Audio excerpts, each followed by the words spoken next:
মারবে না তো না, কান্নাকাটি করিস না, পারবে না, পাগল হচ্ছিস, মারবে গা তোরে। আপনাদের কয়জনকে ধরছে? মোট কয়জনকে ধরছে? মাত্র আমাদের প্রায় 20 জনের মতো খবর আছে, তার মধ্যে 7 জন মেয়ে আছে। আর এখানে আমরা 3 জন মেয়ে আছি, এখানে আমরা 3 জন মেয়ে আছি। আঙ্কেল, আমার বাবা মা কেউ বাড়ি নাই, আমার ছোট বোনটারে আমি ঘরের মধ্যে তালা দিয়ে রেখে আসছি। আমরা তো এখানে কোনো রাস্তা বাবা মা নাই বাসায়? আমরা এখানে কোনো নাশকতা তৈরি করতে আসিনি। আমরা এখানে কোনো নাশকতা তৈরি করতে আসিনি, কিন্তু আমাদের সন্তানদের আমাদেরকে নিয়ে যাচ্ছে লাঠিচার্জ।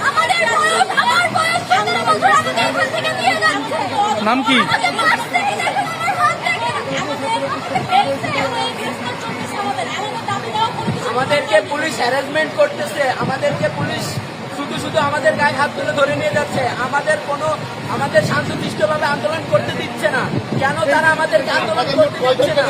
আমরা আমাদের ভাইদের বিচার চাই, তো আমাদেরকে শুধু হ্যারাসমেন্ট করে। আরে এখানে কয়জন আপনারা আটক? আমি এখানে আসছিলাম আন্দোলনে। গাড়ির ভিতরে কয়জন? আমরা গাড়ির ভিতর 7-8 জন আছি, তার ভিতর 3 জন মেয়ে আছি। আপনাকে কোথাকার কোন কলেজে জানেন কিছু? আচ্ছা ভাইয়া, আমাকে তারা ধরে নিয়ে যাচ্ছে, আমাকে তারা মারছে, আমার গায়ে বুলেট ফুলে দিচ্ছে, আমাকে নিয়ে যাচ্ছে। আমি জানি না আপনারা কোন কলেজের স্টুডেন্ট? আমি জানি না আমাকে কিভাবে মারলি।